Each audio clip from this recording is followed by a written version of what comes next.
जब जीत बड़ी हो तो जश्न भी बड़ा होना चाहिए, मगर क्रिकेट के नशे में चूर इस देश में बाकी खेलों की कहाँ चर्चा हो पाती है। जब पूरा देश आईपीएल के नशे में चूर था, उस वक्त हमारे देश के बैडमिंटन खिलाड़ी इतिहास रच रहे थे। जी हाँ, इतिहास रच रहे थे।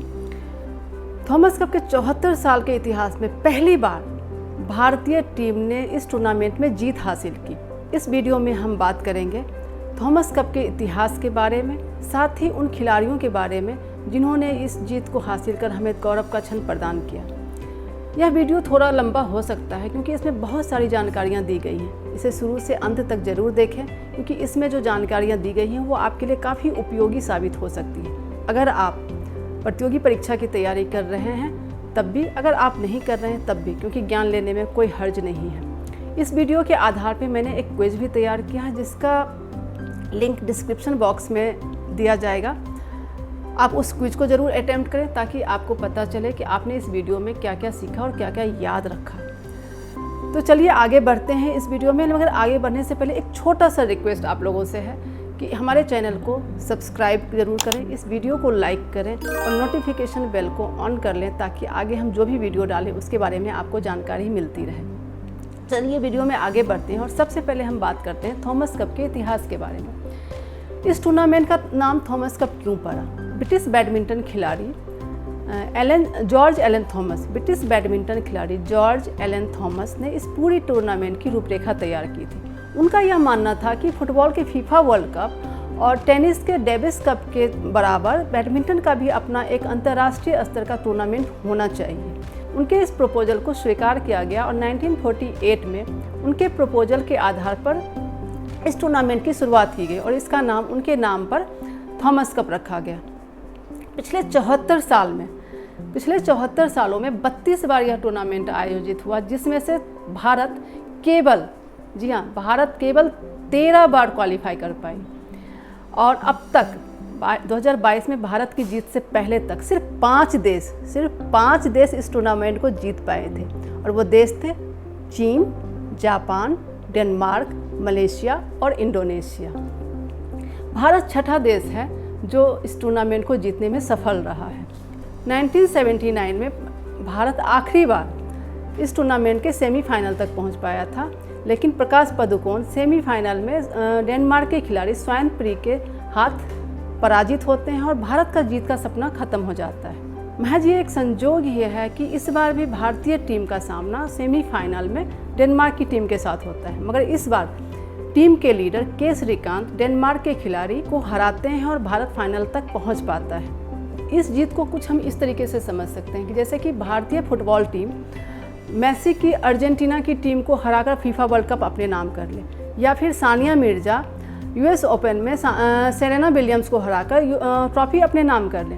1983 में जब कपिल देव के नेतृत्व में भारतीय क्रिकेट टीम इंग्लैंड जा रही थी तो उसमें किसी को यह भरोसा नहीं था कि यह टीम फाइनल तक पहुंचेगी और वर्ल्ड कप अपने नाम कर पाएगी। सबको यही लगता था कि यह टूर्नामेंट की सबसे कमज़ोर टीम है, 2-4 मैच खेल के वापस आ जाएगी। लेकिन जब भारतीय टीम ने उस टूर्नामेंट की सबसे मजबूत टीम वेस्ट इंडीज़ को हराया तो यह सबके लिए एक आश्चर्य का पल था। इस जीत को भी, थॉमस कप के इस जीत को भी हम उस जीत से तुलना कर सकते हैं क्योंकि किसी को भी यह अंदाज़ा नहीं था कि भारत के बैडमिंटन खिलाड़ी इतना अच्छा प्रदर्शन करेंगे और इस टूर्नामेंट को अपने नाम कर लेंगे। मगर भारतीय खिलाड़ियों ने अपनी एड़ी चोटी की मेहनत लगाई और एक टीम भावना के साथ पूरे टूर्नामेंट में इन्होंने अपना प्रदर्शन किया और इस टूर्नामेंट को पहली बार अपने देश लेके आए। इस वीडियो में हम आगे बात करेंगे उन खिलाड़ियों के बारे में जिनकी वजह से हम यह टूर्नामेंट हासिल कर पाए। सबसे पहले हम बात करेंगे लक्ष्य सेन की। लक्ष्य सेन उत्तराखंड के अल्मोड़ा के रहने वाले हैं और इस टूर्नामेंट में खेलने वाली टीम के ये सबसे यंगेस्ट प्लेयर हैं। पूरे टूर्नामेंट में इनका सामना विश्व के सबसे बेहतरीन रैंक वाले खिलाड़ियों के साथ हुआ, जिसके कारण इनके ऊपर काफ़ी गहरा मानसिक दबाव था। फाइनल में खेलने से पहले वो ऑलरेडी 3 मैच हार चुके थे, मगर फाइनल में पहला मैच इन्हें ही खेलना था और इनके सामने थे Olympic bronze medallist Anthony Ginting. पहले सेट में ये गिंटिंग से हारते हैं, मगर अगले 2 सेट में ये गिंटिंग को हराते हुए इस टूर्नामेंट में भारत की जीत को एक कदम और आगे लेके जाते हैं। आगे हम बात करेंगे सात्विक साईराज और चिराग शेट्टी की। सात्विक जहां आंध्र प्रदेश के रहने वाले हैं, वहीं चिराग मुंबई के रहने वाले हैं। इन्हें हम भारतीय बैडमिंटन की सबसे बेहतरीन जोड़ी कह सकते हैं। ये एक दूसरे की कमियों को पूरा करते हुए कोर्ट पे खेलते हैं। फाइनल में इनका सामना विश्व की नंबर 2 की जोड़ी मोहम्मद एहसान और केविन संजया के साथ था। इन्होंने बड़ी बखूबी एक दूसरे को सपोर्ट करते हुए इस वर्ल्ड की इस बेहतरीन जोड़ी को हराया और भारत के जीत को लगभग पक्का कर दिया था। तीसरे जिसकी चर्चा यहाँ सबसे ज़्यादा ज़रूरी है वो है एच.एस. प्रणॉय। हालांकि प्रणॉय फाइनल में एक भी मैच नहीं खेल पाए, मगर सेमीफाइनल, क्वार्टर फाइनल और सेमीफाइनल में जो उन्होंने प्रदर्शन किया और जो जीत हासिल कर पाए, उसकी वजह से ही टीम फाइनल तक पहुंच पाई थी। और अंत में हम बात करेंगे के श्रीकांत की। के श्रीकांत केरला के रहने वाले हैं और ये गोपीचंद एकेडमी में इन्होंने ट्रेनिंग ली है। सेमीफाइनल में तो इनका प्रदर्शन था ही बेहतरीन, फाइनल में भी आखिरी मैच इन्हें ही खेलना था और आखिरी मैच में इन्होंने जोनाथन क्रिस्टी को हराया और इस तरीके से हमारी टीम इस टूर्नामेंट में विजय हासिल कर पाई। ये तो चर्चा हो गई प्लेयर्स की। अब हम आगे चर्चा करेंगे उन गुरुओं की जिन्होंने इस प्लेयर्स को तराशा, और वो गुरु हैं प्रकाश पादुकोण, गोपीचंद और बिमल कुमार। ये तीनों ही प्लेयर अपने ज़माने के बेहतरीन बैडमिंटन प्लेयर रहे हैं और इनकी सबसे अच्छी बात ये रही है कि जब इन्होंने प्लेइंग कैरियर से रिटायरमेंट लिया तो इन्होंने कोचिंग कैरियर की शुरुआत की और इनके निर्देशन में भारत को बहुत ही बेहतरीन बैडमिंटन प्लेयर्स मिले।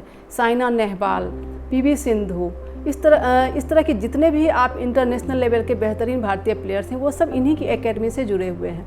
के श्रीकांत, प्रणॉय और सात्विक गोपीचंद की एकेडमी से, वहीं लक्ष्य सेन प्रकाश पादुकोण की एकेडमी से हैं। तो इस तरीके से हमने इस पूरे वीडियो में चर्चा की भारत के उन बेहतरीन खिलाड़ियों के बारे में जिनकी वजह से भारत ने थॉमस कप जीता, और उन गुरुओं के बारे में जिनकी वजह से भारत आज अंतर्राष्ट्रीय स्तर पर बैडमिंटन के खेल में बेहतरीन प्रदर्शन कर रहा है और ओलंपिक में ही नहीं बल्कि कई अंतर्राष्ट्रीय टूर्नामेंट में बहुत सारे मेडल्स जीत रहा है। तो अगर आपको ये वीडियो अच्छा लगा तो आप इसे लाइक ज़रूर करें और हमारे चैनल को सब्सक्राइब भी करें, और हमने डिस्क्रिप्शन बॉक्स में जो क्विज रखा है उसे अटेम्प्ट ज़रूर करें। Thank you, keep watching, keep learning.